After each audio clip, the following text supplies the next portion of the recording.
She signed the divorce papers with a trembling hand, believing she was closing a chapter on a loveless marriage, while secretly carrying the one thing they had prayed for and lost hope in. She walked out of that office certain Ethan would never know.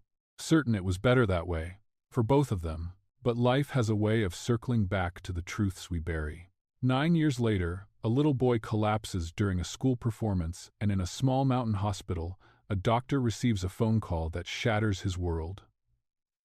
Your son, Noah Bennett, a son he never knew existed. And as he rushes through storm-soaked highways toward a past he thought was dead, one question burns through the years of silence. Why did she hide his child from him? And what happens now that the truth is no longer hers to keep? Stay with me. This story begins where most love stories end.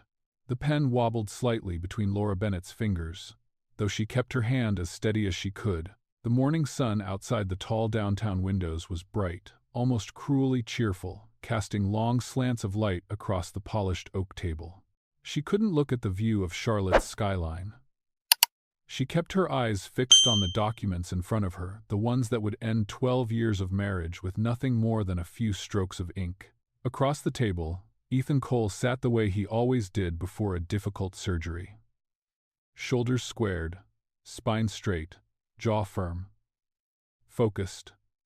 The crisp navy suit, the neatly folded pocket square, the gleam of his watch, everything about him looked perfectly composed. If a stranger walked in, they'd think he was finalizing a business acquisition, not dissolving the vows he once whispered into her hair on a summer evening in Boone, North Carolina. Laura swallowed hard as the attorney, a soft-spoken man with silver hair and kind eyes, cleared his throat to begin reading the remaining clauses. She barely heard the words property division, no spousal support, each party waives any future claims, no children. The phrase stung in a strange way. Once, long ago, they had planned for two, a boy and a girl. They had even picked names, laughing on their old porch swing after a 4th of July barbecue. It felt like a lifetime ago. Now, that porch swing belonged to someone else. The house had been sold easily.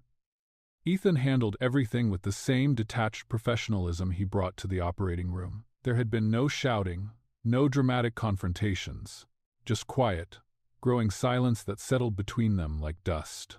She lifted the pen again, noticing how heavy it felt, as if the wood carried the weight of every unspoken apology, every missed dinner, every message he never returned. She felt the attorney's gaze flick toward her, gentle, patient. Ethan glanced at his watch for the third time, tapping the table lightly with his finger. "You don't have to rush," the lawyer murmured. "I'm not," she whispered, though her voice scraped. Ethan said nothing.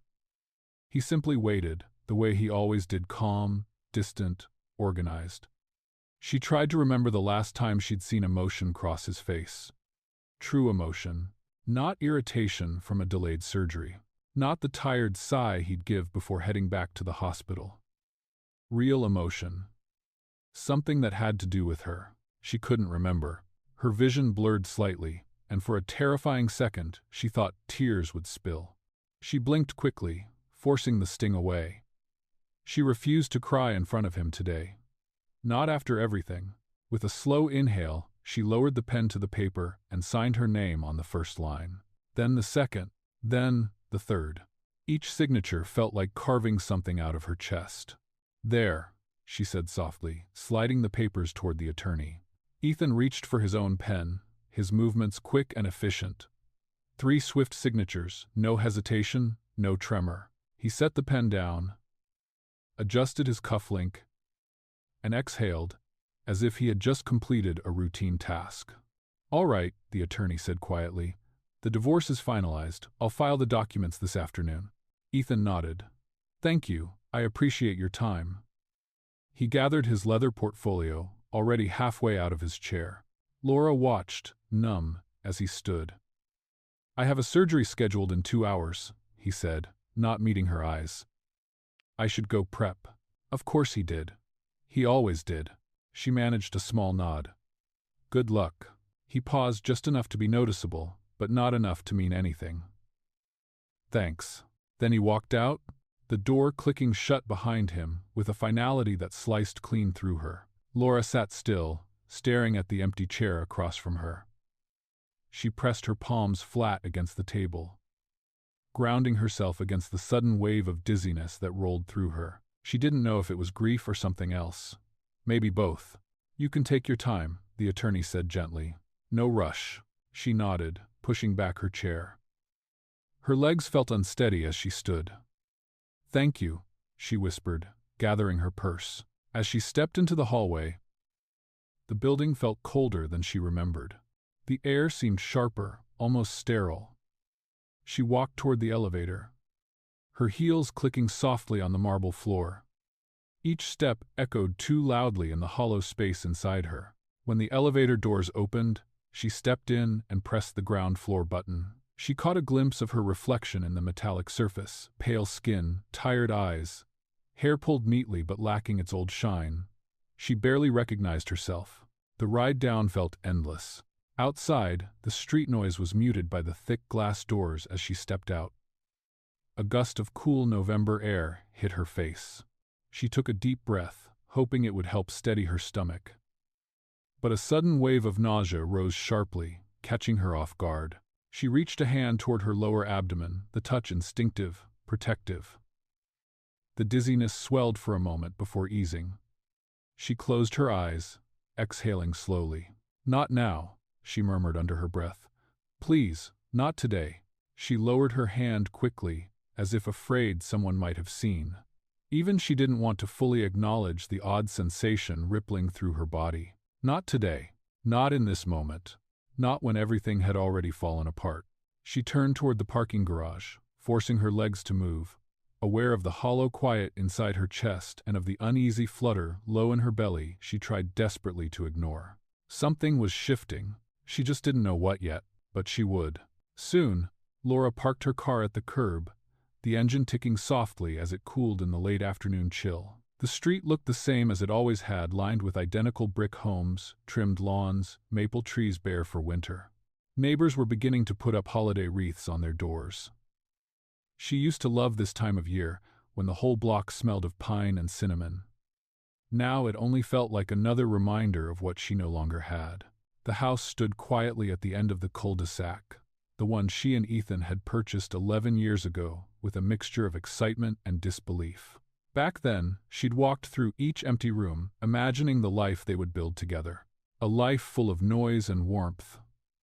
A life that felt possible. Now, it was stripped bare. She walked up the driveway slowly, hands deep in her coat pockets, the keys rattling faintly. A for sale sign leaned on its post, already marked with a red banner, "Sold." She tried not to think about the couple who would move in next month, who would fill the walls with new laughter and new futures. None of it belonged to her anymore. Inside, the air felt stale, colder than she remembered. Her footsteps echoed softly against the hardwood floors. She had only 3 boxes left to collect things overlooked during the move, pushed into corners and forgotten. Or maybe she had left them on purpose, a part of her unwilling to let go entirely. The living room was a hollow, empty square of shadows and sunlight. But as she crossed it, memory filled the space like ghostly film overlays. She saw herself twirling barefoot on the rug, laughing as Ethan held her waist, both of them in socked feet on a Saturday morning. The radio had been playing some old country song, the kind he pretended not to like but always hummed along with. They danced until they were breathless, collapsing onto the couch in a tangled heap. She blinked, and the room went bare again. Her throat tightened. She moved toward the kitchen, the heart of the house. The overhead light flickered as she stepped inside, illuminating the spot where their tiny round table used to sit. The walls still held faint outlines where picture frames had hung. Another memory flooded in. Ethan bursting through the door one evening years ago, a bottle of cheap champagne raised high. "Chief resident," he'd announced, his grin big and boyish. She remembered squealing, jumping into his arms, kissing him as he spun her around. They'd celebrated with takeout pizza and champagne in mismatched mugs because the glasses were still in boxes then. She had never been prouder of him, but somewhere along the way, that joy had begun to feel one-sided.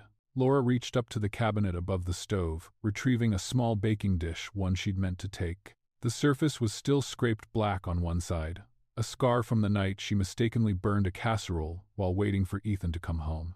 He had texted at 7 p.m. She'd waited past midnight, sitting alone at the table with the casserole untouched, her fork tapping a soft, steady rhythm against the plate in a weak attempt to stay awake. When he finally came in at 1:30 a.m., exhausted, he barely noticed the table or her red-rimmed eyes. The next morning, he apologized quickly and kissed her forehead on his way out the door. Standing there now, she felt the same old ache. Her phone buzzed in her pocket, a promotional email. Nothing important, but the vibration made her think of all the messages she had once sent to him that he left unread until days later. "Are you okay? Should I wait up? Miss you tonight." Sometimes he'd reply. Most times, he didn't. She carried the baking dish to the box waiting on the counter and set it inside. Only 2 boxes left now. The dining room mirrored the emptiness of the rest of the house. She paused near the window, remembering the Thanksgiving they'd hosted 4 years ago, the last time the place felt alive. Ethan had carved the turkey. She'd made her mother's stuffing recipe. They'd sat side by side at the table, holding hands under the tablecloth as family filled the room with laughter. She remembered how warm his hand felt that evening, how she'd believed, just for a moment, that they could find their way back. But the next morning, he'd left early for a double shift.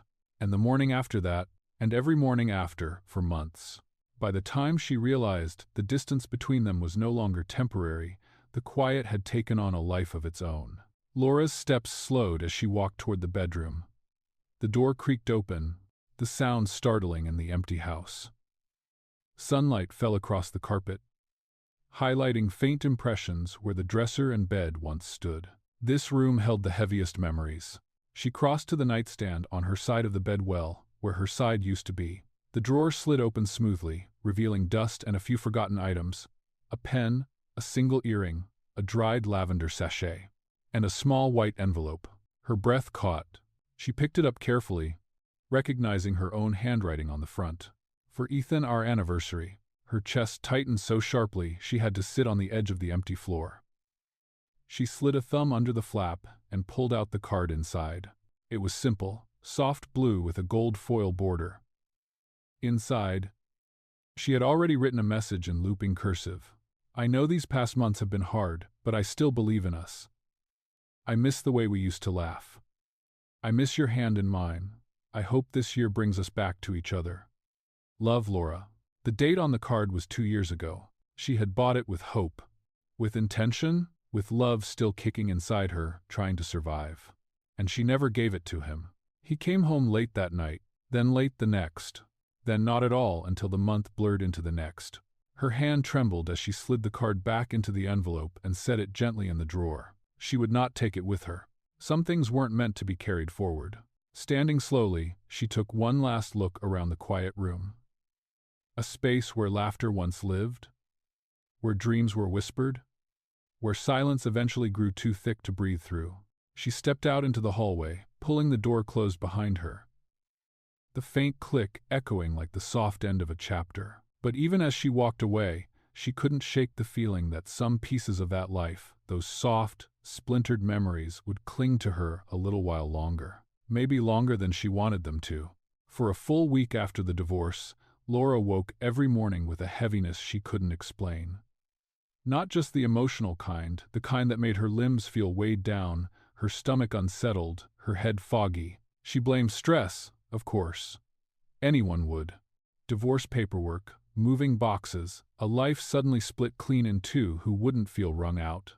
But on the 8th morning, when she nearly dropped her coffee mug because a wave of nausea hit her hard and sharp, she paused at the sink, gripping the counter until her knuckles whitened. "Get it together," she whispered, running cold water over her wrists. "It's just stress." Her phone buzzed on the counter. Her older sister, Margaret, calling from Raleigh, probably checking in the way she had every day since the divorce. Laura answered. "Hey, you sound tired," Margaret said immediately. "Are you eating? Sleeping? Drinking water? Breathing? I'm fine, Laura lied. You don't sound fine. You sound like someone who hasn't slept since the Clinton administration. Laura huffed a laugh. Just a lot going on. You'll get settled. And who knows, maybe a fresh start is exactly what you need. Maybe. There was a beat of silence. Then Margaret spoke again, her voice teasing but warm. You sure you're not pregnant? Laura nearly choked. Oh. For heaven's sake, Margaret. What? You've been tired. Nauseous. Emotional. I'm just saying. Absolutely not. Okay. But don't blame me when you end up on one of those late-night medical shows called I Didn't Know I Was Pregnant. Laura rolled her eyes. But her hand drifted instinctively toward her lower belly just for a second. I'm hanging up now. Love you.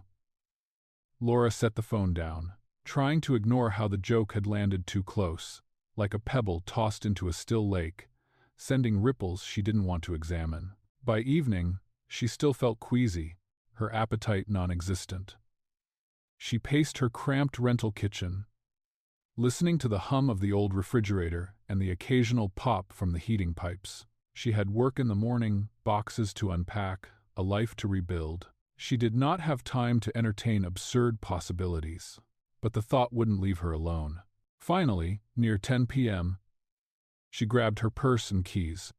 She needed groceries anyway, milk, cereal, something simple. And maybe she'd get a test. Just to quiet her mind. Just so she could tell Margaret she was being ridiculous. The fluorescent lights of the 24-hour grocery store cast everything in a pale glare. Laura walked slowly down the aisles, tossing items into her basket.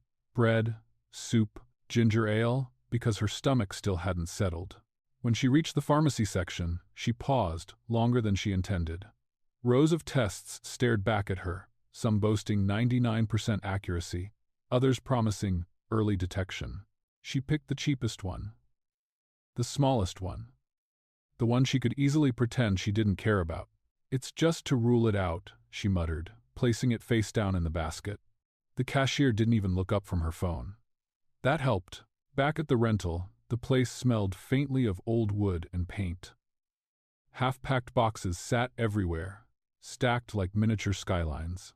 She dropped the groceries on the counter and went straight to the bathroom, the tiny room with peeling beige tiles and a flickering light bulb. She tore open the test wrapper with shaky fingers.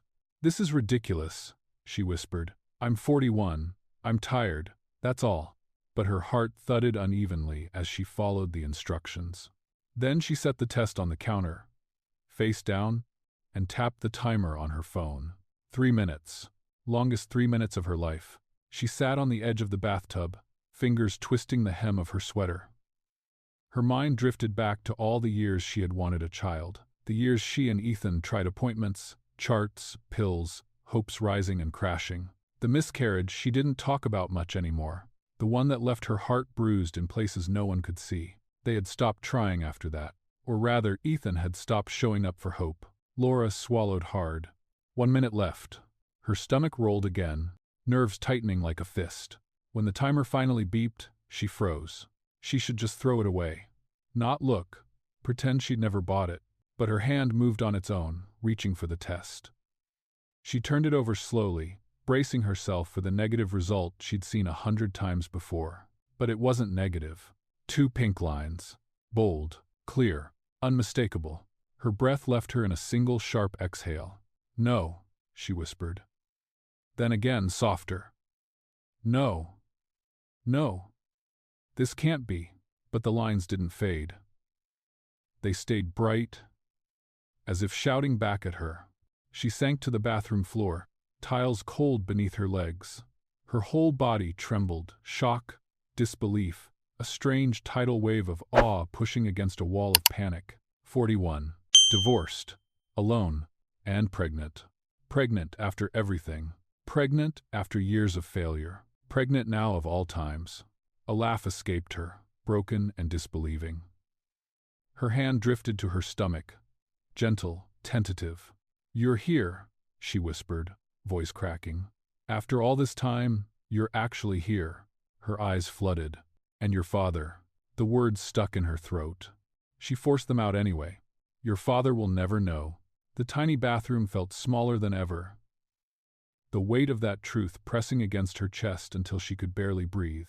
She curled forward, holding the pregnancy test against her heart as if it were the only solid thing in her world. Outside, wind rattled the loose gutter along the roof. Inside, everything had just changed.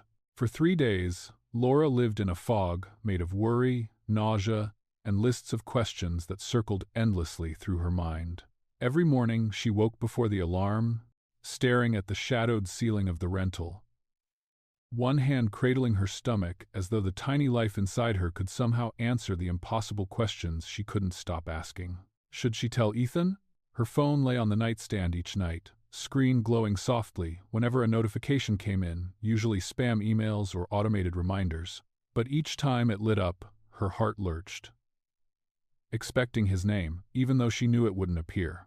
They hadn't spoken since the divorce. They had no reason to. Yet the urge to call him whispered constantly at the back of her mind. Just tell him. He deserves to know. He's the father. But each time she imagined his reaction, a different scene unfolded, none of them comforting. She pictured Ethan standing in his office at Charlotte General Hospital, arms crossed, eyes tired.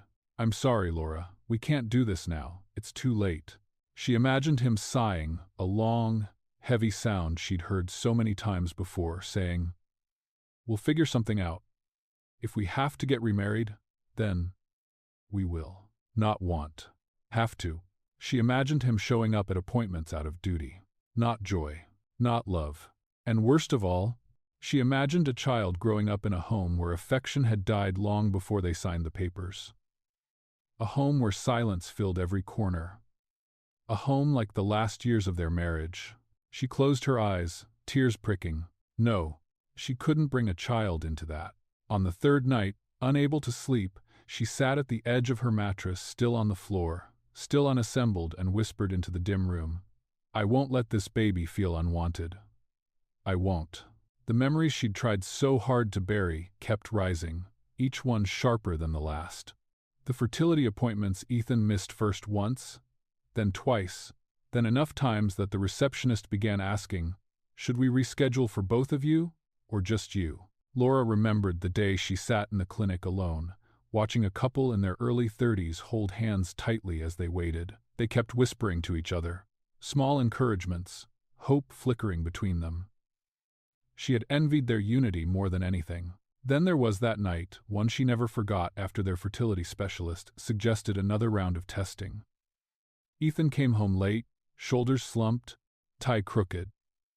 She'd made tea, hoping it would soften the conversation. "We could try this new treatment," she said gently, handing him the printed brochure. He cut her off with a tired wave of his hand. Something in his voice, flat, resigned, stabbed her so deeply she physically stepped back. He wasn't angry or hopeless. He was done, and she had never quite recovered from that moment. Now, sitting alone in her dim rental, she ran a hand through her hair and whispered the truth aloud, letting the words hang there like confession. "If I tell him now, I'll always wonder if he came back because of me or because of a responsibility." And that was something she could never live with. The next morning, she opened her laptop and typed, "Small towns near Blue Ridge Mountains, population under 5,000. She scrolled through lists of quiet mountain communities, places tucked between ridges, places where life moved gently, where no one knew her or Ethan or the weight of the life she was leaving behind.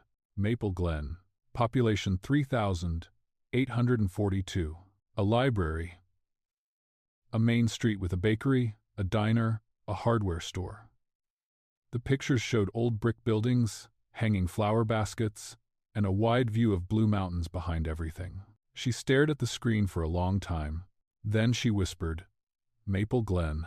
It felt like a place where she could breathe again, where a child might grow up feeling safe, where she might start over, not as someone's ex-wife, not as someone who failed at saving a marriage, but as a mother. She felt the decision settle over her slowly, like a blanket gently pulled into place. Heavy, yes, but warm in its own way. That night, she packed the rest of her belongings into cardboard boxes, her movements slow but sure. She folded clothes, wrapped plates in newspaper, taped the boxes shut. Every tape tear felt like sealing away another piece of her old life. At dawn, she carried the first boxes to her car. The sky was a soft gray pink, clouds drifting lazily as though the world hadn't noticed her life was splitting at the seams. Her breath formed thin white puffs in the chilly air. On her final trip back inside, she paused in the kitchen. Sunlight caught the metal sink empty now except for the faint water spots along the basin. She slid her wedding ring off her finger. The skin beneath it was pale, faintly indented, like a ghost of the life she once imagined. She placed the ring gently in the sink. It made the softest sound, barely a clink, but it echoed inside her like a final goodbye. She grabbed her keys, locked the front door of the rental, and stood on the porch for a long moment, listening to the quiet. No forwarding address, no email, no call to Ethan, just the sound of her own breathing, steady and resolved. When she finally opened the car door and slid behind the wheel, she rested both hands on her belly and whispered, "It's just us now." She turned the engine on, pulled out of the driveway, and drove north toward Maple Glen, the mountains rising like a promise in the distance. But as the road curved out of Charlotte, she couldn't shake the faint tremor in her chest, fear mixing with hope, love tangled with loss, feeling both carried and haunted by the life she was leaving behind.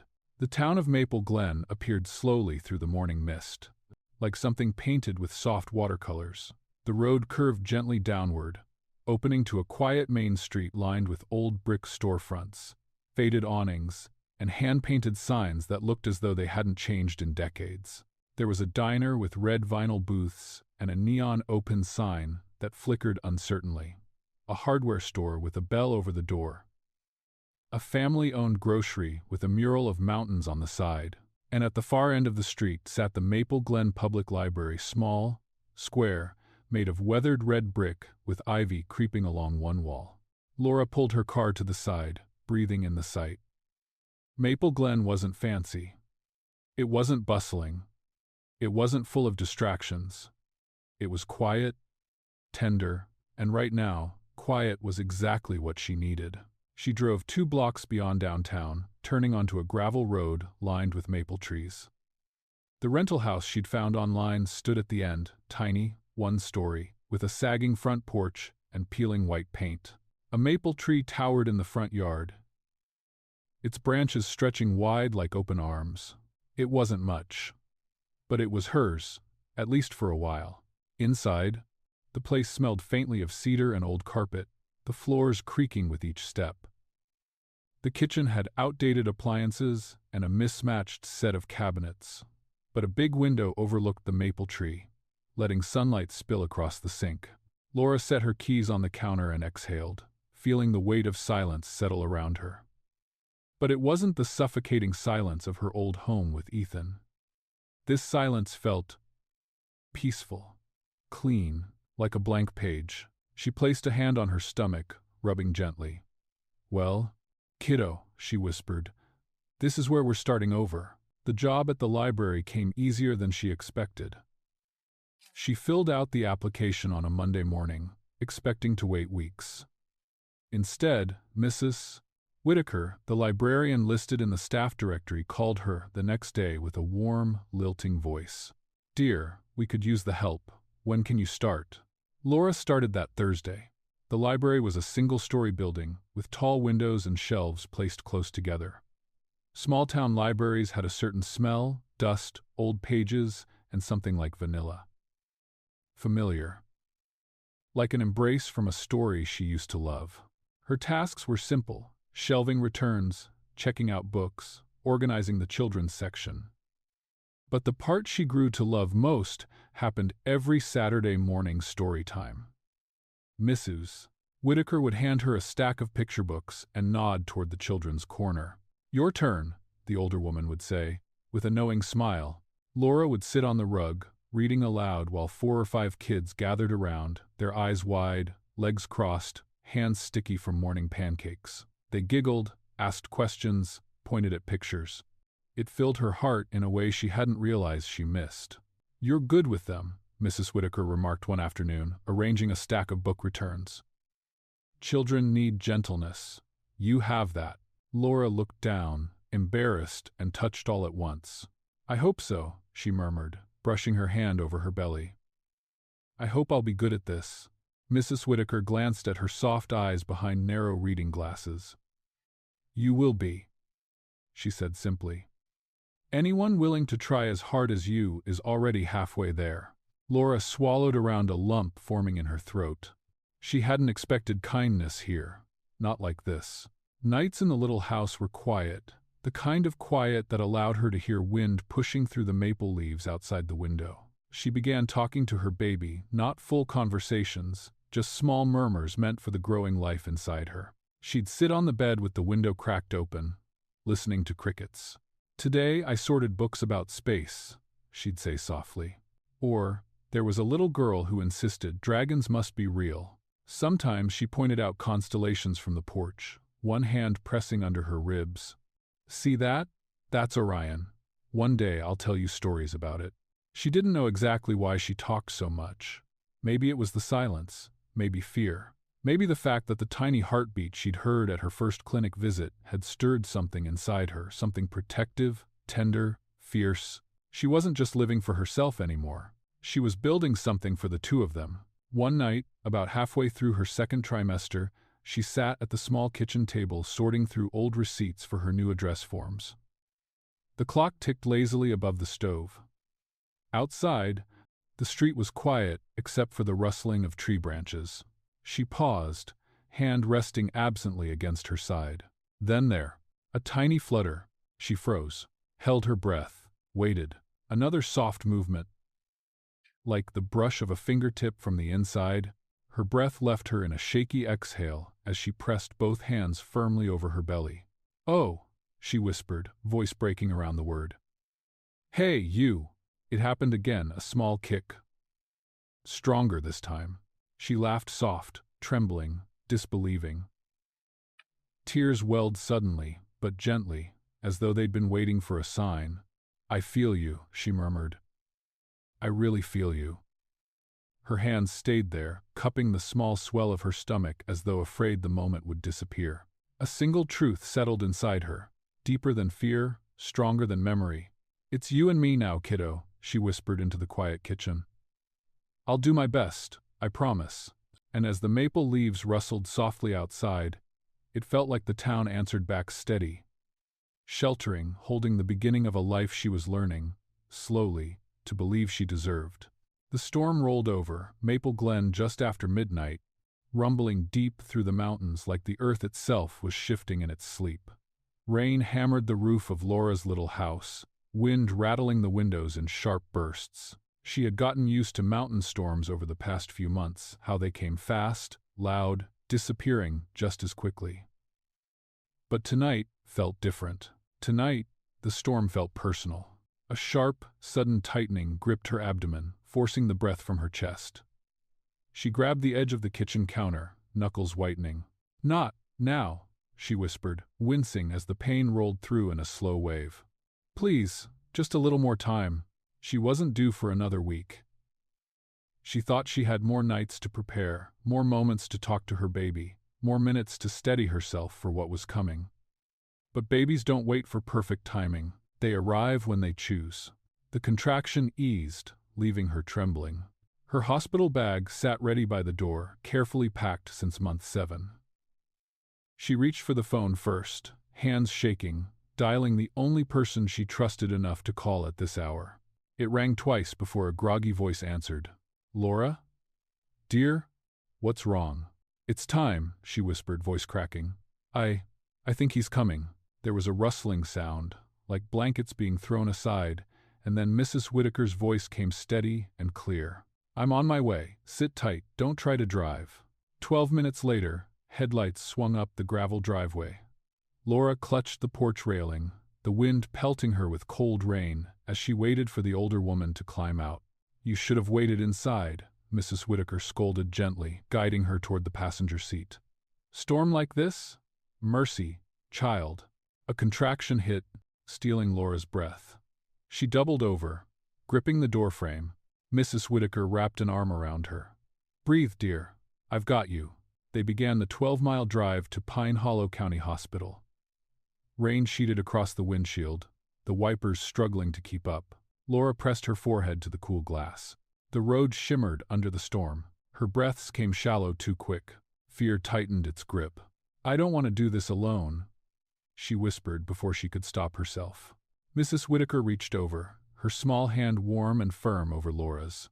"You're not alone. I'm right here." The reassurance didn't dissolve her fear, but it softened it just enough. By the time they reached the hospital, Laura could barely stand without help. A nurse hustled over with a wheelchair, her soothing voice guiding Laura through another contraction. "Deep breaths, honey. You're doing beautifully." The bright fluorescent lights of the labor room made everything feel sharp, too sharp. Machines beeped. Rubber soles squeaked against the floor. The nurse took her vitals, asking questions Laura could barely answer between contractions. "First baby?" "Yes." "No complications?" "None. Just scared." Another contraction slammed into her, stronger than before, dragging a cry out of her throat. She gripped the side rails of the hospital bed, sweat beading across her forehead. "It hurts. Oh God, it hurts."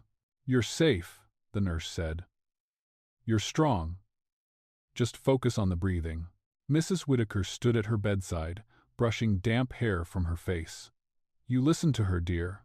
Women have been doing this longer than any of us have been around." Hours blurred. Time thinned. Pain came in waves, deep, primal, consuming. But through every contraction, every tremor of fear, Laura felt something fierce rising inside her. She wasn't doing this just for herself. She was doing it for the tiny life fighting its way into the world. For the child who had already given her purpose again. By 3 a.m., the doctor announced, "You're ready, Laura. Let's bring this baby into the world." She nodded weakly, tears streaking down her cheeks, not just from pain, but from something deeper. Something sacred. She pushed, and screamed her way through the storm, raging both outside and inside her body. Then, at 3:14 a.m., a sharp, miraculous cry pierced the air. The doctor lifted a tiny, wriggling newborn into the warm light. "A boy," he said with a smile. "You have a beautiful baby boy." Laura collapsed back against the pillows, sobbing with relief. Her chest shook with every breath. She couldn't see him yet, everything was a blur, but she heard him. That small, fierce cry, it broke something open inside her. The nurse placed the baby in her arms, wrapped in a soft blue blanket. "Meet Noah Bennett." Laura's heart clenched so hard it almost hurt. His skin was pink, his hair dark and slightly damp, and when his eyelids fluttered open, she saw them. Gray-blue eyes. Striking, unmistakable. The exact shade Ethan's used to be before exhaustion dimmed them. Her breath caught.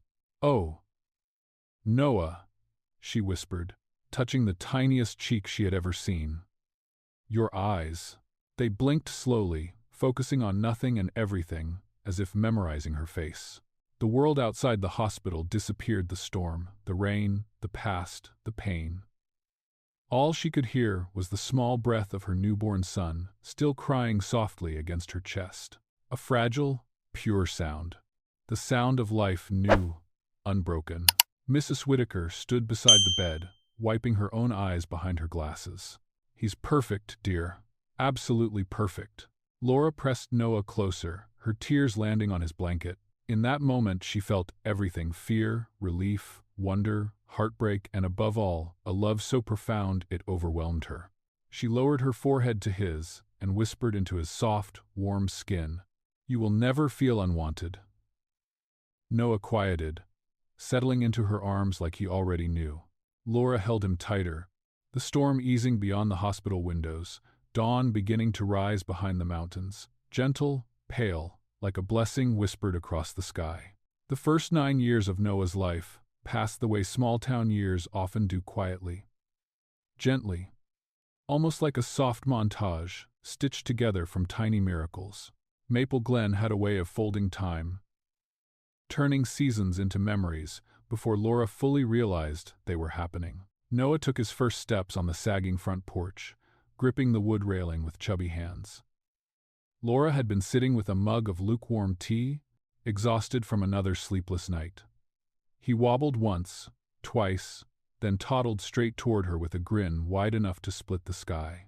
"You did it," she whispered, scooping him up and pressing her face into his soft hair. His first word came months later: book. Of all things. He pointed at a picture book on the coffee table, eyes bright, insisting on the sound again and again. "Buh, buh." Mrs. Whitaker cried, laughing when Laura told her. "Well, dear, working at a library clearly has influence," she'd said, patting Laura's hand. There were scraped knees, too. Like the day Noah toppled off his tiny blue bike on the gravel driveway. He cried until she picked him up. But once she wiped his tears, he sniffed, touched the bandage she placed on his knee, and whispered. Again? That was Noah, hurt, then hopeful. Summer nights became their favorite season. Fireflies drifted through the yard, glowing like tiny lanterns. Laura and Noah would sit on the porch steps, eating cheap ice cream bars from the grocery store freezer section.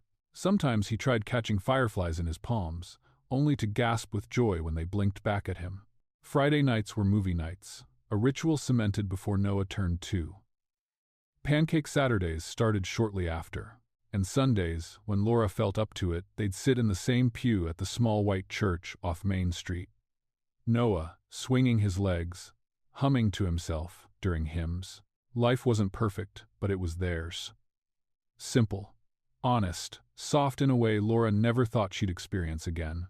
Yet beneath all of it, beneath the pancakes, the fireflies, the bike falls, there was a quiet ache she carried like a bruise. Hidden in the back of her bedroom closet was a shoebox. Inside lay the remnants of a life she pretended didn't exist anymore. A photograph of Ethan from their early years standing in the sunlight at Boone Lake. His hair windblown, his smile easy and bright. The positive pregnancy test, wrapped in a piece of tissue she never brought herself to throw away. A few pages from her medical file, the ones she kept for Noah's medical history, and a letter she once started but never finished. A letter addressed to a man who had no idea he had a son. Most nights, she didn't think about the box. But some nights, when Noah finally fell asleep and the house grew still, she'd sit at the edge of her bed and wonder if keeping the secret had been an act of love or of cowardice. She never came up with an answer that eased her conscience. Noah grew into a curious, talkative boy with a mind that never stayed still. He loved maps, nature books, and anything with dinosaurs. He asked questions, endless questions: why the moon changes shape, why people dream, why pancakes taste better at night. But the questions that mattered most didn't come until he was about 8. It started subtly. He began glancing at other kids' fathers during school pickup. Watching dads lift their children onto their shoulders, laughing at inside jokes, wearing matching Little League shirts. He'd tug lightly on Laura's sleeve sometimes, not saying anything. Just watching. Then came the autumn festival at Maple Glen Elementary. Parents crowded around the pumpkin patch, hot cider in hand. Laura held Noah's backpack while he painted a crooked jack-o'-lantern on a craft table. When he finished, he looked around as though expecting someone else to admire it. "Can we go home?" he asked. He didn't explain. She didn't press. But she felt the shift begin, the quiet wondering. It escalated slowly, like a soft tide rising. Why does Jake's dad always come to the field trips? Why did Carter's dad help set up the science fair? Why does Zoe have her dad's nose? Then one evening, after dinner, Laura watched Noah sit on the living room floor, staring at a family drawing assignment from school. His teacher had asked the students to draw everyone who makes your home feel like home. Noah had drawn Laura twice, the second version wearing a superhero cape. She laughed softly, touched. "I think you've made me look cooler than I am." He didn't smile. That night, she tucked him into bed, smoothing his hair off his forehead the way she always did. "Mom?" he whispered. "Yes, sweetheart?" He hesitated. His small fingers tightened around the edge of his blanket. "Did my dad?" He swallowed, trying again. "Did my dad not want me?" The question struck her so fast, so sharply, she forgot how to breathe. She sat on the edge of the bed, staring at her son, the child she had sworn to protect from this exact pain. His eyes were wide, vulnerable, searching. She opened her mouth. Nothing came out. Words felt too small, too fragile to carry the truth. "Oh, honey," she whispered finally. It's more complicated than that. Is it because I was bad?" he asked quickly, as though the answer might hurt less if he said it first. "No." The word burst out of her. She cupped his face, heartbreaking. "No, Noah, it's not you. It's never been you." He looked at her for a long moment, something quiet and yearning in his eyes. Then he nodded, letting her tuck the blanket under his chin. She kissed his forehead. "Yes, Mom." She turned off the lamp and walked to the kitchen on unsteady legs. The second she reached the counter, her knees gave out. She gripped the edge, head bowed as silent sobs shook through her.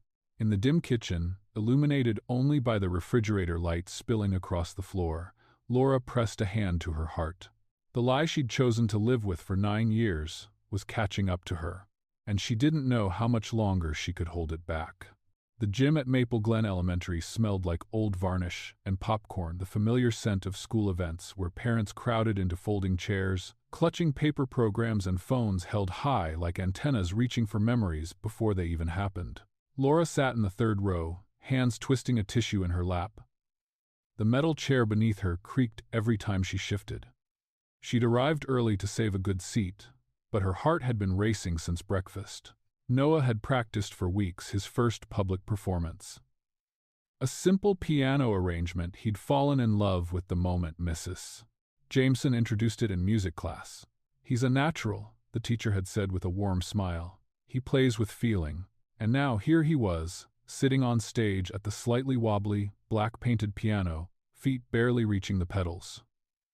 He wore a blue button-down shirt she'd ironed twice because the fabric never cooperated. His hair was combed neatly, well, as neatly as it ever got, and he kept glancing into the crowd, searching for her. Laura lifted her hand and gave a small wave. He smiled, that shy little half-smile that always made her chest ache with love. The gym lights dimmed slightly, the hosting teacher announcing the next performer with cheerful enthusiasm. "And now, we have Noah Bennett, performing Stars Over the Valley." Scattered applause filled the room. Phones rose like a small forest of glowing screens. Laura pressed the recording button on her own phone, but her other hand remained glued to her heart. Noah placed his fingers on the keys, inhaled the way she'd watched him practice 100 times, and began to play. The first notes drifted through the gym, soft and hesitant, like a child trying to talk to the stars. Each note steadied, then grew more confident, filling the room with a fragile kind of beauty. Laura swallowed hard. This was her boy, gentle, thoughtful, so full of feeling he sometimes seemed too tender for the world. Halfway through the piece, he paused for a split second, his typical nervous hitch, but then something changed. His face paled, turning a shade she had never seen on him. His shoulders sagged. The next note came out wrong, sharp and dissonant. Laura straightened in her chair. "Noah?" she whispered, though he couldn't possibly hear her from the stage. He lifted his hands as if they suddenly weighed too much to hold. His fingers trembled. The piano bench wobbled as he reached for the next note, and then he slumped forward, collapsing against the keyboard with a jarring crash of sound. The room froze. A single scream tore through the stillness, Laura's. She was already running before she realized she'd stood up. Chairs scraped behind her, parents gasping, teachers rushing toward the stage. She stumbled up the steps, knees shaking. Heart pounding so violently, she thought she might be the one to pass out next. "Noah. Noah, baby, look at me. Look at me." But he didn't. He lay still. Too still. His face ghost white. Someone called for the school nurse. Someone else dialed 911. A teacher held Laura's shoulders to keep her from collapsing as she knelt next to her son. "Noah, sweetheart. Please." Her voice cracked, trembling between sobs. Minutes later, minutes that felt like an eternity, EMTs burst through the doors, weaving through the crowd. They moved with calm urgency, asking fast questions. Laura barely processed. Has he been ill recently? Any shortness of breath? Family history of cardiac issues? The words punched her in the gut. Cardiac. Heart. Family history. Her mouth moved but nothing coherent came out. They placed a small oxygen mask over Noah's face, his chest rising shallowly beneath it. Laura pressed a hand to her own mouth, trying not to scream. The room around her blurred lights, faces, voices melding into a distant hum. She saw only Noah, her sweet boy, her miracle, her entire world. They lifted him onto a gurney. The metal legs snapped shut beneath it with a harsh click. "We're taking him to the ER," one EMT said. "You can follow us." Laura nodded, though she had no memory of standing, no memory of walking out behind them. Rain pelted the parking lot. She barely felt it. Someone, maybe the principal, pressed her car keys into her hand. She followed the ambulance through the storm, praying with each heartbeat she felt in her chest. God, please, not him. Anything but him. At the ER, fluorescent lights buzzed overhead as doctors and nurses rushed Noah down the hallway. Laura tried to follow, but a nurse gently stopped her. "Give them a moment to stabilize him," she said softly. "Let's get you checked in." Stabilize. The word made her stomach twist. They seated her near a counter. A doctor approached minutes later, face grave but controlled. "Miss Bennett, we're seeing some irregularities in Noah's heart rhythm. It could be a congenital condition, or something triggered today. We need a full family medical history to move forward." He handed her a clipboard. Laura stared at it. Name, age, allergies, past surgeries, family history of cardiac issues. Then, father's information. Her breath caught. Her pen hovered above the blank line. For 9 years she had kept that space empty. For 9 years she had convinced herself she could outrun this choice. But now her son's life depended on it. Her hand trembled violently as she lowered the pen. Letter by letter, she wrote the name she had avoided for nearly a decade. Ethan Cole, orthopedic surgeon, Charlotte, North Carolina. The moment the last letter hit the page, something inside her cracked open, not a quiet crack, but a breaking she felt in her bones. She set the pen down, fingers trembling. There was no going back now. Not from this. Not ever again. Ethan Cole had grown used to the hum of hospital hallways. The antiseptic smell, the clipped footsteps of nurses, the faint echo of overhead announcements, these were the rhythms of his days, sometimes his nights. It was a world he once found purpose in. Lately, though, it simply felt like motion without meaning. He stood at the scrub sink outside operating room 3, water rushing over his hands as he stared at himself in the mirror. 48 years old. Deeper lines around his eyes, hair graying at the temples, a posture that still looked strong but carried exhaustion beneath it. He dried his hands, slipped his pager back onto his waistband, and stepped into the hallway. 2 surgeries done, 1 more scheduled in an hour. He should have been reviewing imaging scans, but instead he found himself wandering toward the physician lounge, craving 5 minutes of quiet. His life had turned into compartments: work, sleep, gym, repeat, clean, orderly. He lived alone now in a pristine condo overlooking the city, glass, concrete, and views too cold to ever feel like home. Some nights he'd leave the TV on for background noise, pretending someone was there listening. Most nights, he didn't bother. He poured himself a cup of stale coffee from the lounge pot and winced at the taste. He was reaching for a sugar packet when his cell phone vibrated in his coat pocket. Unknown number. Area code 828, Western North Carolina. He almost ignored it. He usually did. But something he couldn't explain what made him swipe to answer. "This is Dr. Cole." A woman's voice, steady but urgent, came through the line. "Dr. Cole, this is Pine Hollow County Hospital in Maple Glen. I'm calling regarding your son, Noah Bennett." Ethan's brain snagged on the words, as if caught on a loose nail. "My, what?" "Your son," she repeated. "Noah Bennett. He has been admitted with a possible cardiac episode, and You must have the wrong number," he said automatically, a hollow laugh escaping before he could stop it. "I don't have children." There was a pause, the kind of pause that only happens when someone is holding a truth they know will hurt. "The mother listed you as the father, Laura Bennett. She gave us your name and cell phone number as the emergency contact. We need immediate family history to proceed with." The coffee cup fell from Ethan's hand and shattered on the tile floor, dark liquid splashing across his shoes. Laura Bennett, his ex-wife, the woman he divorced 9 years ago, a clean split, final, painful in a way he tried for years not to examine. His pulse thudded in his ears. How old is the child? He whispered. 8. 8. 8. The math punched him in the chest. 9 years since the divorce. 9 years since he watched Laura walk out of his life. 9 years since he thought they'd lost everything, including the dream of having a child. 8 years old. He suddenly couldn't breathe. Sir, Dr. Cole, are you still there? But the world had started spinning. The hospital lounge blurred around him. He shoved open the door, stumbling into the hallway, barely aware of the startled glance from a passing nurse. He pushed through the emergency exit door into the stairwell, the heavy metal slamming shut behind him. The air in the stairwell was cool and still. Ethan braced a hand against the wall, head bowed. His breath came out in sharp, uneven gasps. He whispered. She had a child. She had my child. His knees buckled, and he slid down the wall until he sat on the cold concrete step. Elbows on his knees, hands gripping his hair. Memories slammed into him, Laura laughing on their wedding day, Laura crying quietly after their miscarriage.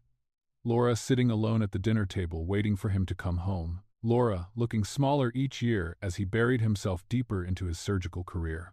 Had she been pregnant when she left? Had she known? How could she have walked away? How could she not tell him? How could she raise a child alone and let him miss everything? A wave of nausea rolled through him. His voice cracked as he spoke into the empty stairwell, the words sounding like they had been torn from the softest, most unguarded part of him. She had my child, and never told me. He pressed the heels of his hands to his eyes, fighting the sting of tears he hadn't shed in years. His son, a son he had never met, was lying in a hospital bed in some mountain town, needing answers, needing him. Without wiping the tears that finally slipped loose, Ethan grabbed his phone with shaking hands and stood. He didn't know what waited for him in Maple Glen. He didn't know how to face the woman who had kept this secret from him for nearly a decade. He didn't know what he would say, or whether he'd be able to say anything at all. He only knew one thing. He had to go. Right now. He pushed open the stairwell door, blinking against the harsh hallway light, and headed straight for the parking garage, his world unraveling with each step, but his resolve growing stronger. He was going to find his son. Ethan didn't remember most of the drive, only flashes of highway lights streaking across his windshield, the roar of tires against wet pavement, and the relentless pounding of his heart. Maple Glen was nearly 120 miles from Charlotte, but he might as well have been driving across an entire lifetime. Every turn of the steering wheel felt like peeling back a layer of denial. He kept seeing Laura's face from years ago, the way she smiled when she read on Sunday mornings, her hair still mussed from sleep. The way she looked at him when she told him about the miscarriage, voice trembling as she whispered, "Maybe next time." And the way she looked the day she walked out of that attorney's office, shoulders drawn, eyes hollow, something inside her already broken long before he'd noticed. He gripped the steering wheel so tightly his knuckles were bloodless. A son. They had a son, and she hadn't told him. His chest burned, grief twisting into a sharp edge of anger. But beneath it, something deeper pulsed. Fear. Fear of what he would find. Fear of being too late. When he finally reached Pine Hollow County Hospital, the building looked impossibly small, nothing like the sprawling facility he worked at in Charlotte. It felt fragile, personal, like a place where people whispered prayers into the wallpaper. He pushed through the sliding doors, barely stopping at the reception desk. "I'm here to see Noah Bennett," he said, voice rough. "I'm his." The word stuck. His throat closed around it. The nurse gave him a long, searching look before nodding. Room 214. The hallway was narrow and warmly lit. Walls lined with watercolor paintings, mountains, creeks, wildflowers. Ethan's footsteps echoed, but his pulse was louder, thundering in his ears as he approached the room. He stopped at the doorway and froze. Laura sat beside a small hospital bed, her body hunched forward, one hand resting on the metal railing.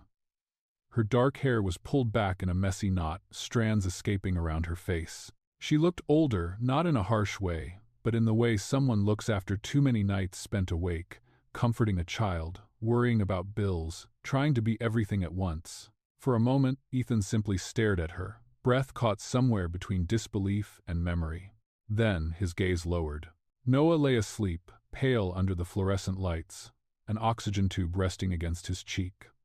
Wires snaked from his small chest to the monitor beside the bed, each beep steady but fragile. His left hand, tiny compared to the size of the IV taped to it, rested palm up on the blanket.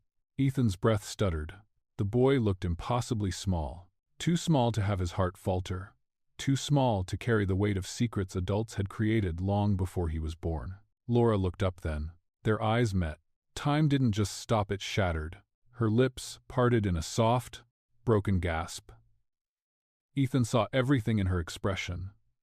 Guilt, fear, exhaustion, and something that looked dangerously like hope, flickering underneath layers of shame. He felt heat rising under his skin, rage and heartbreak tangled so tightly he couldn't separate them. "Ethan," she whispered, voice barely more than breath. He couldn't speak. His body moved before his mind caught up, carrying him into the room until he stood beside the bed. Laura shifted back instinctively, as though giving him space she wasn't sure he wanted. Ethan looked down at the boy. Gray-blue eyes. His eyes. There was no mistaking it, not even in sleep. His throat clenched. His hand lifted on its own, shaking violently as he reached out and brushed a curl of hair off Noah's forehead. The strands were soft, warm, familiar. He swallowed hard. "This is..." His voice cracked. "He's mine, isn't he?" Laura's breath hitched. "Yes," she whispered. "Noah is your son." He closed his eyes for a moment, his fingers still trembling above Noah's skin. 9 years of firsts, first word, first steps, first birthday candles flashed before his imagination in a vicious rush. Moments he never had. Moments she chose to face alone. Moments he could never get back. He drew in a shuddering breath. "Why?" His voice was low, hoarse. "Why didn't you tell me?" Laura's eyes glistened with tears. "I was afraid, and I was hurting, and I thought..." He stared at her hard, wounded, desperate to understand something that made no sense. Laura's shoulders folded inward, as if bracing for a blow that never came. "I was wrong," she whispered. "I know that now." Silence filled the room, thick and suffocating. Outside, footsteps echoed down the hallway. A cart squeaked past.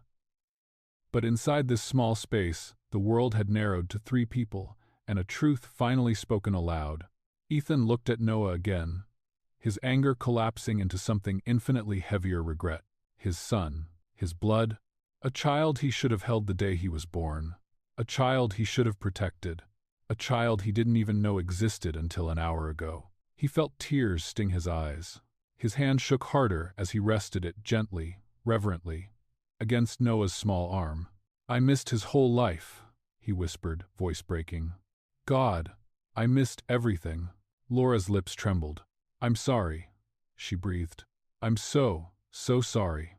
Ethan didn't answer. He just stood there, hand on his sleeping son, trying to breathe through the ache, threatening to tear him apart. Trying to grasp the reality that everything he thought he knew about his life, its losses, its failures, its emptiness, had all been hiding something he never imagined. A boy with his eyes, and a truth that could never be buried again. The hallway outside Noah's room was dim, lined with muted paintings of magnolias and mountain trails. The hospital had lowered its lights for the night shift, leaving everything wrapped in a heavy, exhausted quiet. Only the soft monitors from patients' rooms broke the silence. Laura stepped out first, wiping her face with a trembling hand. Ethan followed, his shoes echoing on the tile floor like a series of sharp accusations. She found a small family alcove at the end of the corridor, 2 chairs, a coffee machine no one trusted, and a window overlooking the dark parking lot. A storm cloud hung low above the mountains, moonlight struggling to cut through. Laura leaned against the windowsill. Ethan stayed standing, his breath tight, shoulders rigid. For a moment, neither spoke. It was Ethan who finally broke the silence, his voice a brittle whisper edged with barely controlled fury. You stole 9 years from me. Laura flinched. Ethan, I had a right to know. His voice grew sharper, slicing the air. He's my son. My blood. My responsibility. And you didn't even— Don't you dare talk to me about responsibility. You couldn't spare 10 minutes for a phone call back then. That's not fair, he shot back. I was doing my best. You were working, she said flatly. Always working. Always at the hospital. Always chasing the next promotion, the next award, the next accolade. I was somewhere far, far down the list. That's not true. She stared at him long enough that he had to look away. Ethan, you don't get to rewrite that history. I lived it. Her words hit him like a slap. His jaw tightened, the muscle twitching. You think it was easy for me? He demanded. You think I didn't feel the distance too? I was trying to build a life for us. You were building a life, she said, voice trembling, that I wasn't part of. He stepped closer. I was providing. You were absent, she whispered. The two stood only feet apart, breathing hard, the weight of their old life pressing down between them. Ethan dropped into one of the chairs, running a tired hand over his face. Laura? I didn't know you were pregnant. Laura? She lowered her eyes. I know. And if I had known— What? She challenged, the bitterness slipping through, despite her efforts to stay composed. You would have come home early? Called more? Been there for the appointments? For me? He swallowed, unable to answer. She laughed a hollow, fragile sound. I was saving lives, he said, voice low. I was doing important work. And I was losing ours, she whispered. Her words lingered in the air, heavy and undeniable. Ethan looked at her, and for a moment the rage cracked enough to reveal something wounded beneath. If you'd just told me you were pregnant, I was terrified, she admitted, the confession spilling out like something long damned. You didn't see me anymore, Ethan. You didn't see the marriage. You didn't see the hurt. I was invisible in my own home, he breathed in shakily. And your solution was to disappear? I didn't disappear, she snapped softly. I left because staying would have crushed me. And when I found out I was pregnant, She pressed a fist to her chest. I could barely breathe. I thought you'd either reject the baby or worse marry me again, just to do the right thing. He flinched. You think I wouldn't have wanted him? He demanded. She hesitated. That hesitation gutted him. I didn't know, she whispered. You were so cold, so far away. I didn't know if you had any love left for me, let alone for a baby we hadn't planned for. He stood again, pacing the small alcove like a man trapped in his own skin. You should have told me anyway, he said, voice low, fragile in its rawness. Even if you hated me. Even if you didn't want to see me again. You should have given me the chance. His voice cracked at the end, betraying him. Laura's chest tightened. I know, she whispered. I know I should have. I was scared, and ashamed, and I made a terrible decision. I've lived with that guilt every day. He stopped pacing, turning toward her. His face looked older in the dim light etched with lines of exhaustion and grief. But there was something else there too. Something deeper. You didn't just keep him from me, he said quietly, each word measured like a verdict. You kept me from the chance to be a better man. The sentence hit her harder than any accusation he'd thrown so far. Her breath shuddered out. Tears filled her eyes, but she didn't look away. She couldn't. The truth of what he said sat heavy in the space between them, painful, real. I know, she whispered again, voice breaking. And I can't fix the years we lost. For a long moment, they stood silently in the dim hallway. Two people bound by a child, and a history that neither of them had healed from. Down the hall, somewhere far away, a monitor beeped. Laura's hand found the edge of the windowsill, gripping it to steady herself. Ethan pressed his palm against his mouth, trying to hold together emotions too tangled to separate anger, grief, regret. He closed his eyes, We can't undo it, he murmured, almost to himself. No, she said softly. But neither moved. Neither spoke another word. Because the next step, the next breath would change everything. For the first time in nearly 24 hours, the beeping on Noah's monitor sounded steady. Calmer. Like a tired heartbeat finally finding its rhythm again. The doctors explained the condition with measured optimism. His episode had been serious, but not life-threatening if monitored carefully. More tests, more follow-up. No clear answers yet, but hope threaded through their words like early morning light. Laura soaked all of it in. Every detail. But Ethan absorbed it the way a drowning man takes his first breath after breaking the surface. His shoulders loosened, his jaw unclenched. He stood at the foot of Noah's bed for a long moment, one hand pressed over his chest as if holding something fragile inside. He didn't go back to Charlotte. He didn't even consider it. He walked into the staff lounge, borrowed a phone, and called the chief of surgery. I need leave, he said simply. Family emergency. There was silence on the other end, surprise. Maybe, but Ethan didn't elaborate. For once, he didn't feel compelled to justify anything. 2 hours later, he rented a small cabin 5 miles outside Maple Glen. A quiet place with a wraparound porch and a fireplace stacked with chopped wood. He would have slept on a hospital bench if he had to, but the nurses insisted Laura needed one steady parent in the house, someone who could rest and stay strong. Rest felt impossible. But he agreed. He drove straight back to the hospital afterward, not even bothering to unpack. Over the next several days, Ethan learned the small details of Noah's world, details Laura had memorized through years of midnight feedings and field trips and scraped knees. But to Ethan, each discovery felt monumental. Noah loved adventure books, especially ones with maps in the front pages. Ethan found this out when he brought in a dog-eared copy of Island of the Blue Dolphins from the hospital library. Noah's eyes lit up, tracing invisible routes across the imaginary islands. You like stories? Ethan asked gently, adjusting the hospital blanket around the boy's feet. Yeah, Noah whispered, voice thin but steady. A bittersweet ache tightened Ethan's throat. Would you want me to read this one? Noah hesitated, but then nodded. Yeah. If you want? Ethan opened the book, smoothing the creases on the page. It was a small moment. A quiet moment. But to him, it felt like the start of learning a new language, the language of fatherhood. When Noah felt strong enough to walk, Ethan helped him shuffle down the ward hallway, one hand lightly supporting his back while the other steadied the IV pole. You're doing great, Ethan murmured. My legs feel weird. That's okay. They'll wake up again. Noah looked up at him, studying him with a seriousness far beyond his years.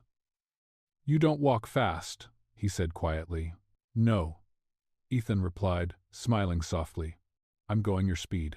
A nurse passing by paused just long enough to smile, one of those gentle, knowing smiles adults share when they witness something tender. In the afternoons, they drew silly faces on the dry erase board. Ethan turned out to be terrible at cartoons. Every character looked accidentally offended, but Noah giggled so hard his heart monitor spiked into happy little peaks. Laura watched them from the doorway sometimes, arms folded gently across her chest. Her expression held a mix of awe, confusion, relief, and maybe a touch of fear. Fear that this new world they'd opened could shatter again. One evening, while Noah dozed, she walked Ethan to the hallway. He's warming up to you, she said softly. Ethan nodded, eyes still fixed on the room. I don't want to overwhelm him. You're not, her voice carried quiet certainty. You're doing fine, and he was. Tentative, careful, gentle, so different from the driven surgeon she once knew. The man who lived on adrenaline and ambition. This version of Ethan seemed built from softer things, regret, tenderness, hope he barely dared to voice. But Noah's questions hadn't stopped. One afternoon, when Ethan stepped out to grab coffee, Noah tugged Laura's sleeve. Mom? Yes, honey? He glanced at the door to make sure Ethan wasn't back yet. Is he really my dad? Laura sat on the edge of the bed, brushing a curl off his forehead. Yes, sweetheart. He is. Noah swallowed hard. Is he gonna leave? Well, is he gonna leave? The question nearly undid her. No, she said firmly. He came as soon as he knew. He's staying for you, not because I asked, because he wants to. Noah stared at the door again, as if expecting Ethan to appear in the frame. I like him, he whispered. But I'm scared to. Described 4-4. Described 4-4. Laura's throat tightened. I know. But you can take your time. You don't have to rush anything. He nodded, still watching that empty doorway. Later that night, Ethan returned just after sunset with a bag of what he called contraband chocolate pudding cups from the hospital cafeteria. You're not supposed to have sugar yet, he whispered conspiratorially, handing one to Noah. But don't tell Dr. Simmons. Noah grinned, peeling the lid with the reverence of a child unwrapping treasure. Around 8:30, after the last vitals check, Noah grew sleepy. Ethan helped adjust the blanket, tucking it under his arms the way Laura had shown him. There you go, Ethan murmured. Comfortable? Ethan fluffed the pillow slightly, unaware that his hands were still shaking from the sheer tenderness of the moment. He turned to leave, giving Noah space to settle. But Noah's voice, small and wavering, stopped him at the doorway. Good night, Dad. Silence. Ethan froze. His breath hitched. Every muscle seemed to turn to stone and fire at once. Slowly, very slowly, he turned back. Noah was half asleep, eyes fluttering, unaware of the magnitude of what he'd just said. Ethan walked back to the bedside, knelt down, and placed a trembling hand over Noah's. Good night, Noah, he whispered, voice raw. I'm right here. He stayed there long after Noah fell asleep, hand still resting over his son's, staring at the boy he'd only met days ago but somehow loved with a depth frightening in its intensity. Out in the hallway, Laura watched silently, and for the first time in 9 years, Ethan didn't feel empty. He felt home. The weeks that followed felt strangely suspended, like the world had slowed its turning just enough for them to catch their breath. Noah was home again, tucked safely into the rhythms of small-town living, his medication lined neatly on the kitchen counter.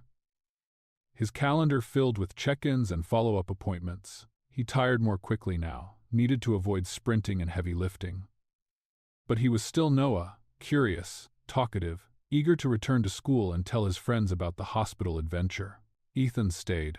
Not in whispers, not in hesitant promises, he stayed in every visible, unmistakable way.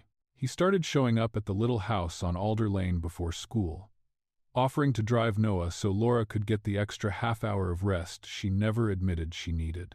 He learned the winding mountain road to the city's cardiology clinic by heart because he drove Noah to every appointment. He sat through every test, every EKG, every anxious moment of waiting for results, with a steady hand on Noah's shoulder. And he turned down extra shifts at the hospital back in Charlotte. He silenced calls during dinner. He shut off his pager, something Laura had never seen him do in all their years together. It wasn't performative. It wasn't an apology in disguise. It was simply who he had become. Sometimes, Laura caught herself watching him from across a room, watching him laugh softly when Noah made a joke, watching the familiar crease at the corner of his eyes when he smiled, watching the way he carried himself, with less armor now. Less urgency, like life had finally taught him the cost of racing too hard. She didn't know what to do with those feelings, those old, aching, hopeful feelings. One evening, late in October, when the air had that sharp mountain crispness and the yard was buried in drifting piles of red and gold leaves, Laura stepped onto the front porch with a mug of chamomile tea. She'd just finished tucking Noah into bed, rubbing gentle circles on his back the way he liked after a long day. Ethan was already outside, leaning against the porch railing, arms crossed loosely. He'd raked the yard with Noah earlier, though the leaves had already undone most of their work. Cold night, Laura murmured. Feels good, though, he said. Quiet. The porch light cast a warm glow over them, and for a moment, it felt like stepping back into a memory, something from before the missed dinners and silent nights, before the coldness had crept into their home like a fog. They stood together, listening to the soft rustle of trees in the dark. It was Ethan who broke the silence first. "I owe you something," he said, voice low. "A real apology." Laura exhaled slowly. "No." He shook his head gently. He turned toward her fully, the lines on his face deeper now, but softened by sincerity. "I was a terrible husband. I didn't see you. I didn't put you first. I convinced myself I was providing, when really, I was hiding. From feelings, from fear, from anything I couldn't control with a scalpel or a schedule." She looked down at her mug, fingers tightening around the ceramic. He continued, quieter. "I should have been home more. I should have listened. I should have tried. I'm not making excuses. There aren't any." The porch felt impossibly still, just the hum of a distant highway and the whisper of wind weaving through the branches. Laura nodded once. "Thank you," she whispered. "That matters. And I forgive you," she added softly. Ethan's chest rose slowly with a long breath. They stood in silence, another moment, an honest one, unprotected and raw. Then Laura spoke again, voice wavering. "I have an apology too." He looked at her, waiting. "I shouldn't have kept Noah from you." Her throat tightened. "I was angry, yes, but more than that, I was scared. Scared you'd reject the idea of being a father, or worse, come back out of obligation and resent us both. I didn't want to raise a child in a house built on guilt." Her voice cracked. He stepped closer, not touching her, but close enough that she could feel the warmth of him in the cool night air. "Thank you," he said quietly. "That matters too." The porch light flickered slightly, and a leaf drifted down between them like a soft punctuation mark in the conversation. After a long moment, Ethan cleared his throat. "Laura, I didn't come back because of guilt. Or responsibility. Or because I felt like I had to fix something." She glanced up, eyes searching. "I came back," he said, "because I realized something the moment I saw Noah. Something I think I'd been refusing to admit for years." He paused, steady, vulnerable. "I still love you. I never stopped. It just got buried under everything I thought I had to be." Laura's breath hitched. He stepped a fraction closer. "I don't want to come back because of Noah. I want to come back because I want you. And the life we were supposed to have. I'm not that man anymore, Laura." The night pressed around them, gentle, expectant. She swallowed hard, her voice barely above a whisper. "Ethan, I do still love you. I can't pretend I don't." A small, hopeful exhale escaped him. "But I'm scared," she continued. "Scared of repeating everything. Scared of losing you again. Scared of Noah being caught in the middle if we rush into the wrong thing." "I know," he murmured. "I'm scared too." She looked at him with a vulnerability he remembered from their earliest days back when love was simple and trust was easy. "If we try this again," she said slowly, "we do it slowly. We don't pretend for Noah's sake. We don't jump back into old patterns. We take it one step at a time, being honest this time, all the way through." Ethan nodded, no hesitation, no frustration, just quiet acceptance. "I can do slow," he said softly. "I'll do anything you need." Laura exhaled a long, shaky breath, as if releasing something she'd held for nearly a decade. But she didn't step closer. She didn't kiss him. She simply let the moment hang between them, tender, fragile, unfinished. A beginning that dared not name itself yet. Inside the house, Noah turned over in his sleep, and the soft creak of his mattress drifted through the open window. Laura looked toward the sound, then back at Ethan. And for the first time in years, the future didn't feel like a shadow. It felt like a question, a hopeful one, left quietly unanswered for now. A full year had passed. The kind that didn't arrive with fanfare but with small, steady shifts like watching winter melt into spring, one soft morning at a time. Maple Glen had grown used to the sight of Ethan moving through town at an easy pace, waving to neighbors on Main Street, stopping by the diner for a coffee, showing up at the library with a stack of donated children's books. Gone was the frantic surgeon who lived by a vibrating pager. In his place stood a man who learned to measure life in quieter things. He split his work now 3 days a week at the small county hospital, 2 days consulting remotely with Charlotte.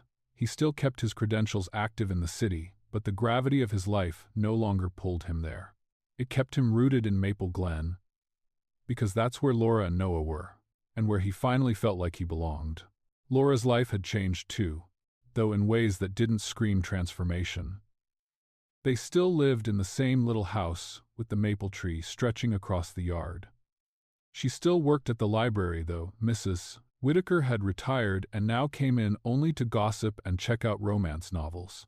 But everything felt warmer now. Not because something grand had happened, but because the loneliness that once echoed through the rooms had been replaced by shared laughter, shared dinners, shared quiet moments that stitched themselves into the rhythm of the home. They weren't rushing. They weren't recreating the past. They were simply building something new. Dating, at 42 and 49, looked different from their 20s. It was coffee on Tuesday mornings after he dropped Noah off. It was grocery shopping together and arguing gently over which brand of oatmeal Noah liked better. It was sitting on the same side of the pew at church, shoulders touching lightly. People noticed, of course. A small town always does. But Maple Glen didn't pry cruelly, they simply smiled at the sight of a family knitting itself back together. And every time someone asked if they were getting married again, Laura smiled with an ease she never had before and said, "We're taking our time." For once, it didn't feel like delaying. It felt like honoring what they'd lost and what they were becoming. On a warm Sunday afternoon in late spring, they drove to Willow Creek Park. Noah had been begging to try a cheap green kite he'd won at the school carnival. The sky was a washed-out blue, the kind that looked almost painted, and the hills around the park rolled gently like they'd been stitched into place. Noah sprinted ahead, arms stretched wide like airplane wings, the kite dragging behind him across the grass. Ethan laughed softly. "He's determined. He gets that from you," Laura said. Ethan looked over, surprised. "I always thought he got his kindness from you." The comment hung there, gentle, almost shy, before drifting into the warm afternoon air. They reached the big field near the creek, just as Noah tried again, running with all his might. The kite bobbled, dipped, threatened to fall, but at the last second, a small breeze caught it. Laura reacted first, grabbing the string just before it slipped away. Ethan reached too, their hands brushing as the kite jerked upward. And suddenly, impossibly, it soared. Noah's shout of triumph echoed across the grass. "It's flying! It's flying!" Laura laughed, breathless, feeling the tug of the string and the tug of something deeper in her chest. Ethan stood behind her now, one hand still lightly on the spool, but the closeness felt natural, earned. "You ever think we'd end up here?" he asked quietly, eyes on the dancing kite. Laura let the breeze lift her hair as she watched Noah spin in circles below. "No," she admitted, "but I'm glad we did." He hesitated for a moment. "Do you regret anything?" A soft question, a heavy one. She turned toward him slowly. "I regret the pain. I regret the years Noah didn't know you. I regret the woman I had to become to survive all of it." He nodded, taking that in without defensiveness. "But I don't regret where we are now," she added. "Not anymore." Ethan's jaw flexed, emotion tightening the lines around his mouth. "I regret all the years we lost," he said, voice low. "But if I spend the rest of my life showing up for you and Noah, maybe that'll be enough." Laura felt something inside her settle, softly, like a leaf landing after a long drift. "It already is," she whispered. "Not a declaration. Not a promise of forever. Just the truth of the moment." Noah came tearing back toward them, hair wild, cheeks flushed red with joy. He skidded to a stop in the grass, grabbing both their hands with the earnestness only a child could manage. "Can we go home now?" he asked, breathless. Home. The word didn't sting the way it used to. It didn't ache with what was missing. It didn't echo with emptiness. Laura met Ethan's eyes over Noah's head. He smiled, small, sure, patient. She smiled back. Together, they began walking across the field, the kite trailing behind them like a drifting echo of all they had survived. The sun dipped low behind the ridge as they reached the parking lot. Down the winding hill, their house waited, its porch light glowing in the early dusk, warm and steady. No wedding bells, no grand declarations, just the quiet certainty of three people choosing each other day after day. A family not perfect, not polished, but real. A different kind of forever. One built with eyes open, one earned. Sometimes, healing begins where we least expect it, quietly, in the spaces between regret and forgiveness. Laura and Ethan's journey reminds us that love is rarely lost all at once. It slips away in overlooked moments, in silence, in the days we're too tired or too distracted to notice someone reaching for us. And yet, life has a way of circling back, offering second chances wrapped in unexpected places: a child's hand, a softened voice, an apology spoken with trembling honesty. Their story isn't about perfect people finding a perfect ending. It's about two imperfect hearts learning to show up with humility, with patience, with the courage to try again. Because sometimes the most meaningful kind of love isn't the one that sweeps us off our feet, but the one that chooses to stay, to rebuild, to grow kinder than it was before. And maybe that's the quiet triumph of life. Realizing that, even after years of hurt, we can still choose connection. We can still choose each other. Thank you for being here with us, and for giving your time to a story built from quiet courage and second chances. If this journey moved you even just a little, know that your presence matters more than you think. Every like, every share, every subscribe is a small act of kindness that helps us bring more gentle, healing stories into the world. Thank you for supporting Shining Stories. We're grateful for you always.